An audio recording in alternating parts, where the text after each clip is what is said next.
हम चिलार गांव के लिए कहना चाहूंगा, चिलार गांव के लड़के ये कहते हैं कि हम प्यार कर भोजपुरी माटी में बहुत मजा पैबू मरद देहाती में। अगर तो के बम्बई में दाल का कमी हो जाई तो हम टट्टो सुरहर छुटवा दे जो चौपाटी में।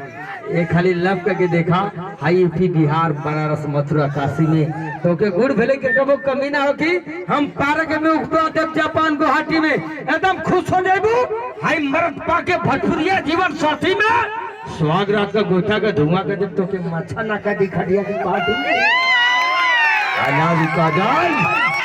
तुम मेरे भाजी के साथ में एक बार घास करने गई थी, उस दिन मुझे याद है। मेरे बड़का बदन तुम्हारा गड्ढा पकड़ा था ना। हाँ तो इस्तेमाल करेंगे फिर भी सर एक बार हल्का सा हल्ला करके जोरदार से बजाएंगे हमारे राजा भाई के लिए जिनके बच्चे की मतलब बर्थडे है।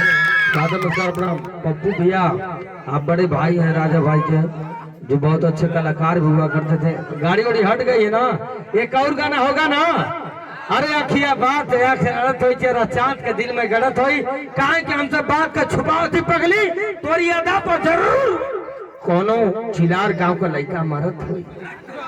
अरे दिल से दिल का कुछ बात हो जात, कहीं वकील में मुलाकात हो जात, बहुत दिन से चिलार गांव का लड़का चाहत हो पूर्विया आई ना लोग के साथ हो जात ना करबू। अपने दिल का राज खोल दीजिए, प्रेम का मीठा शरबत घोल दीजिए। आखिर कब तक खुशी इन लोगों को तड़पाओगी, एक बार अल्लाह बोल दीजिए तो आपका से जोरदार से बजाएंगे। एक और फाइनल गाना चलेगा तो सब ताली बजा के देखेंगे दोस्तों।